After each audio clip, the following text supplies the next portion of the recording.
in association with Kuku FM. मुख्यमंत्री मनोहर लाल खट्टर के सामने एक और चुनौती ये कि करनाल में एसडीएम आयुष सिन्हा के लाठीचार्ज के आदेश या उस वीडियो के बाद से जिस तरह से किसानों का मोबिलाइजेशन हुआ, मुजफ्फरनगर की महापंचायत के बाद भीड़ को, मोमेंटम को करनाल की तरफ मोड़ने की कोशिश की गई, तो वहां पर अभी क्या स्थिति है, डोमेस्टिक पॉलिटिक्स पर इसका क्या असर पड़ेगा, मनोहर लाल को खुद भाजपा के अलग अलग खेमों से किस तरह की चुनौती मिल रही है अंदर खाने, हालांकि आला कमान का बरदस्त उन्हें हासिल है, किसान आंदोलन की इसके पीछे क्या रणनीति है, क्या इसका एक हुड्डा फैक्टर भी है, क्योंकि पानीपत सोनीपत की जो बेल्ट है वो भूपेंद्र हुड्डा की समर्थक बेल्ट मानी जाती है, करनाल मुख्यमंत्री का गृह जिला है, उनकी कॉन्स्टिट्यूंसी वहां से है, तो वो एक एंगल है।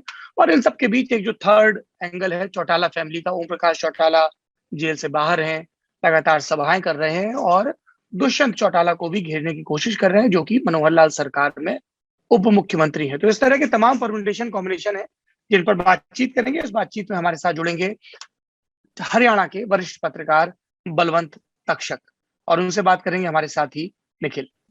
सर, पहला सवाल हमारा उसी चीज को लेकर है जहां से करनाल महापंचायत को एक कारण मिल जाता है ना, उस गोलबंदी को वहां पे घटने का, और वो है एक लाठीचार्ज और उसके बाद में एक वीडियो वायरल होता है एसडीएम आयुष सिन्हा का, एक्स एसडीएम करनाल के, अब तो तबादला हो गया उनका, जिसमें उन्हें देखा जाता है, उन्हें सुना जाता है ये कहते हुए कि कोई भी आदमी यहाँ है तो उसका सिर सलामत नहीं होना चाहिए। हमें समझना चाहते हैं कि करनाल की जो महापंचायत होती है, क्या उसके कारण इन्हीं दो घटनाओं में ढूंढने चाहिए, या फिर एक जो बड़ा कारण कई लोग एक बिगर पिक्चर में देखना चाह रहे हैं कि ये खट्टर सरकार के खिलाफ एक लोकल प्रेशर करनाल के लेवल पे create away from Delhi create करने की कोशिश है, जिसमें लोग हुड्डा फैमिली का नाम भी ले रहे हैं, लोग किसानों की उस लॉबी का नाम भी ले रहे हैं जो मनोहर लाल खट्टर के सीएम बनने से बहुत ज्यादा खुश नहीं थी, पिछले टेन्योर में भी, इस टेन्योर में भी, जो जाट बेल्ट है हरियाणा प्रॉपर का। आप कैसे देख रहे हैं सर इस महापंचायत को? देखिए अभिषेक जी, मैं तो ये कहूंगा कि दिल्ली बॉर्डर पर जब से किसान बैठे हैं अपनी मांगों को लेके, और उनकी तो बड़ी मांग तो यही रही है कि केंद्र ने जो 3 कृषि कानून लागू किए थे वो रद्द किए जाएं। मुख्यमंत्री मनोहर लाल और उनके मंत्रिमंडल के सदस्य लगातार ये कहते हैं कि बॉर्डर पर बैठे किसान नहीं है, ये वो लोग हैं जो चुनाव लड़ने के इच्छुक हैं, मुट्ठी भर लोग हैं, पंजाब के किसान ज्यादा हैं। तो मैं समझता हूं कि जो किसानों ने करनाल में लघु सचिवालय पर जो अपना एक डेरा जमाया है, वो मुख्यमंत्री को उनके गृह जिले में, उनके क्षेत्र में कि ये कौन है या कोई और लोग हैं जो चुनाव लड़ने के इच्छुक हैं। मेरे ख्याल से मुख्यमंत्री को एहसास कराना चाहते हैं कि हम किसान हैं और अपनी मांगों को लेकर हम दिल्ली के बॉर्डर पर तो बैठ ही सकते हैं, आपके जिले का घेराव करके भी हम अपनी ताकत आपको दिखा सकते हैं।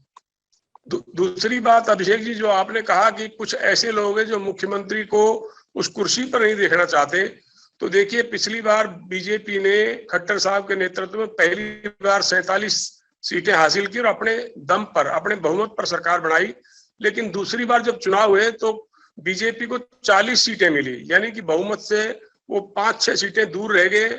और जजपा ने जो वोट लिए थे दुष्यंत चौटाला की पार्टी ने, वो भी खट्टर साहब के खिलाफ वोट लिए थे। उन्होंने कहा था कि इस बार भाजपा 75 पार नहीं, यमुना पार होगी और हम भाजपा का किसी भी सूरत में समर्थन नहीं करेंगे।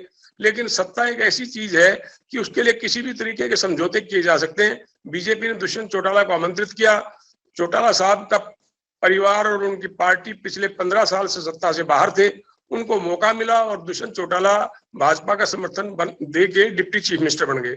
इस समय लोगों में खास तौर पर जो आप एक समुदाय की बात करते हैं, एक बेल्ट की बात करते हैं, जाहिर है कि हरियाणा में जाट किसी दूसरे की सत्ता नहीं देखना चाहता। जब जब गैर जाट चीफ मिनिस्टर बना है, बड़ा भारी आंदोलन हुआ है और सत्ता चलाना उनके लिए मुश्किल रहा है।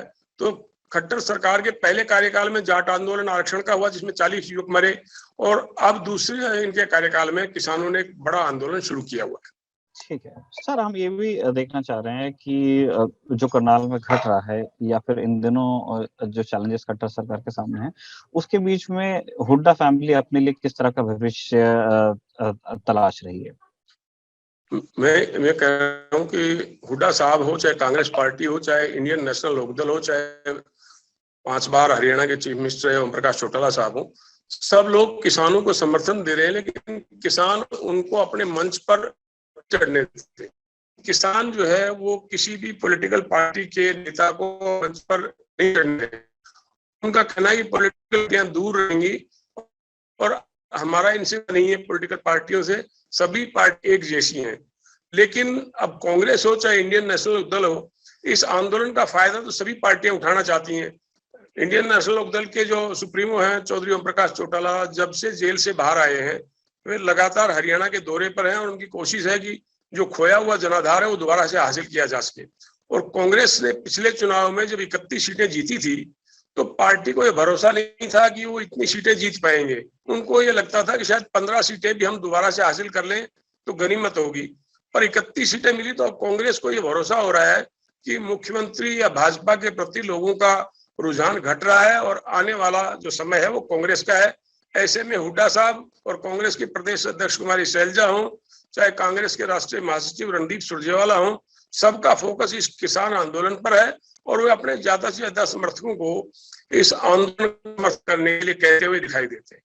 और इसी तरह की क्वेरी हमारी दुष्यंत चौटाला को लेकर के भी है। ओम प्रकाश चौटाला, जैसे आपने जिक्र कर ही दिया उनका कि अभी वो जेल से बाहर आ गए और वो बिल्कुल वो करते हैं दुष्यंत चौटाला को। दुष्यंत चौटाला की अपनी दिक्कत ये है कि वो खट्टर गवर्नमेंट में बैठते हैं लेकिन वो प्रो किसान देखना चाहते हैं। जैसे एसडीएम आयुष सिन्हा वाले प्रकरण में भी हमने देखा कि एक तरफ चीफ मिनिस्टर और अनिल विज थे, होम मिनिस्टर, जो पक्ष ले रहे थे, जिन्होंने डिफेंड किया उनको ऑलमोस्ट। दूसरी तरफ दुष्यंत चौटाला थे कि आप नहीं देख रहे हैं कि कितने दिनों से वो नहीं सोए हैं और आपको इस भाषा में बात नहीं करने के लिए कार्रवाई होगी। लेकिन प्रिवेल ऑब्वियसली चीफ मिनिस्टर और होम मिनिस्टर करते हैं। तो दुष्यंत चौटाला का प्रेडिकमेंट कैसे आप रीड कर रहे हैं सर? फिलहाल मैं तो अभिषेक जी ये कहूंगा कि देखो, किसानों के खिलाफ तो कोई बोल नहीं सकता है। और पिछली बार जो दुष्यंत चौटाला की पार्टी को 10 सीटें मिली वो वही सीटें थी जहां कांग्रेस कमजोर थी, लोग बीजेपी को जिताना नहीं चाहते थे। दुष्यंत चौटाला का जो जनाधार है वो किसान ही है, ऐसे में वो किसानों के खिलाफ तो जा नहीं सकते, लेकिन उनकी बातें भी मुख्यमंत्री स्वीकार कर लें ऐसा भी लगता नहीं है। आपको ध्यान होगा जब पिपली में किसान आंदोलन की शुरुआत हुई थी तो पुलिस ने लाठीचार्ज किया था, कुछ लोग जख्मी हुए थे। दुष्यंत चौटाला के जो भाई हैं दिग्विजय सिंह, उन्होंने कहा हम इस मामले की जांच करवाएंगे, लेकिन गृह मंत्री ने कह दिया कि लाठीचार्ज हुआ ही नहीं तो जांच किस बात की होगी। इस बार जो है दुष्यंत चौटाला ने कहा कि एसडीएम जो सिन्हा थे, आयुष सिन्हा, जिनका करनाल से तबादला हो गया है, उनके खिलाफ कार्रवाई की जाएगी। लेकिन मुख्यमंत्री ने कहा इस तरह कार्रवाई नहीं होती है, हम देखेंगे, जांच करवाएंगे, कोई दोषी पाया जाएगा तो उसके खिलाफ कार्रवाई करेंगे। अब गृह मंत्री अनिल विज ने भी कहा है कि किसी के कहने पर तो हम किसी को फांसी पर चढ़ा नहीं सकते, हम जांच करेंगे, कोई दोषी होगा तो देखेंगे। तो जाहिर है कि deputy chief minister Dushyant Chautala किसानों का पक्ष लेते तो नजर आते हैं, लेकिन सरकार में रहते हुए भी उनकी बातों पर उस ढंग से गौर सरकार नहीं करती जिस ढंग से वो चाहते। तो क्या फ्यूचर रह जाएगा सर अगर जैसे अगर थोड़ी छूट लेके कहा जाए कि दुष्यंत चौटाला एक जाट लीडर हैं और जाट समाज ही प्राइमरीली उनको पसंद करता है जिस पोजीशन पे वो वहां पर हैं, तो अगर उनके प्रभाव को जाट इस तरह देखेंगे सरकार में कि वो कुछ कहते हैं लेकिन हो कुछ और जाता है, और वो प्रो किसान दिखना चाहते हैं लेकिन उनकी पार्टी और उनकी जो गवर्नमेंट है जिसका वो हिस्सा है वो सपोजिटली एंटी किसान करती है, मतलब ये जो मूवमेंट के लोग जिस तरह बात करते हैं, तो उसमें दुष्यंत चौटाला की लेजिटिमेसी को किस तरह से अफेक्ट करेगा ये as a leader, as a politician? मैं अभिषेक जी ये कहूंगा कि पॉलिटिशियन जो है वो वक्त का इंतजार करता है। अभी अगले विधानसभा चुनाव में 3 साल से ज्यादा का समय है। ये किसान आंदोलन कितना चलेगा, केंद्र सरकार उनकी मांगों को किस तरह से मानती है, बीजेपी किसानों को किस तरह से राजी करती है, जाहिर है कि उनको लगता है कि 3 साल तक ये आंदोलन लंबा नहीं खींचेगा और कुछ ऐसी परिस्थितियां आ सकती हैं जो आज उनके खिलाफ हैं। हो सकता है आगे चल के कुछ ऐसी घोषणाएं हों, ऐसे नीतियां बने जिनसे किसानों को ये लोग राजी कर सके, क्योंकि उम्मीद पर सारी दुनिया कायम है। दुष्यंत चौटाला को भी लगता है कि 3 साल तक ये आंदोलन चलेगा नहीं। अभी तो स्थिति ये है, दुष्यंत चौटाला खुद अपने चुनाव क्षेत्र में अगर जाते हैं तो लोग उनका हेलीकॉप्टर नहीं उतरने देते।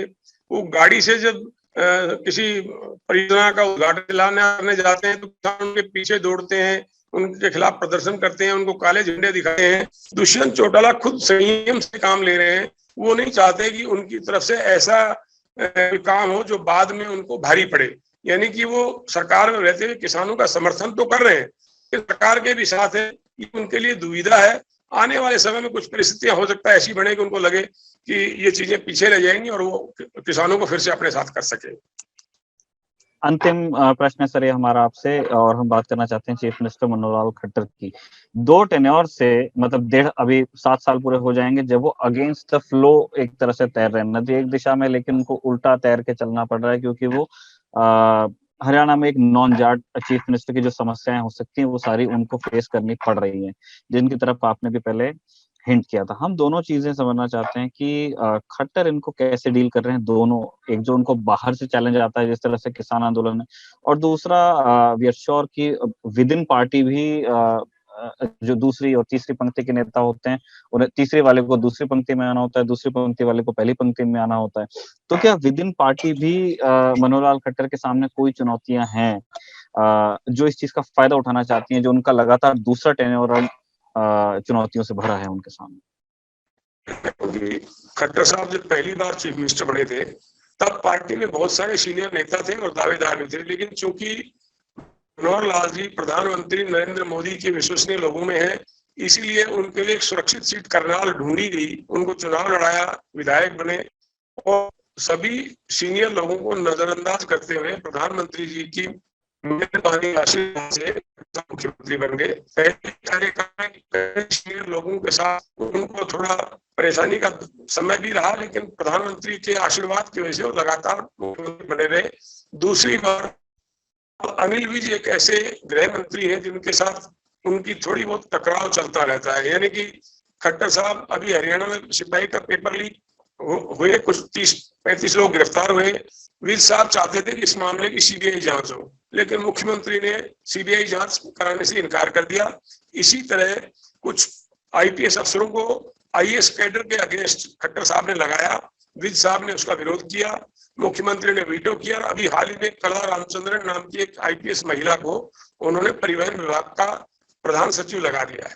इससे पहले सीआईडी के जो प्रमुख थे, जाहिर है कि मुख्यमंत्री के विश्वास के अफसर थे। विज साहब ने उनसे कई रिपोर्टें मांगी, उनके खिलाफ चिट्ठी लिखी। डीजीपी मनोज यादव थे, उनका कार्यकाल पूरा होने पर मुख्यमंत्री ने उनका 1 साल का कार्यकाल फिर बढ़वाया, लेकिन विज साहब चाहते थे कि उनकी जगह नया पैनल बने और नया डीजीपी आए। तो 6 महीने बाद मनोज यादव डीजीपी आए, उन्होंने चिट्ठी लिखी सरकार को, मुझे रिलीव कर दिया जाए। तो खट्टर साहब और विज साहब के बीच में अभिषेक जी इस समय थोड़ी टकराव की स्थिति है, लेकिन सार्वजनिक तौर पर दोनों ही मुख्यमंत्री और विज साहब एक दूसरे को अपना दोस्त बताते हैं। ऑन दैट नोट नेता नगरी के सेगमेंट को हम यहीं विराम देते हैं। बहुत बहुत शुक्रिया तक्षक साहब हमसे जुड़ने के लिए।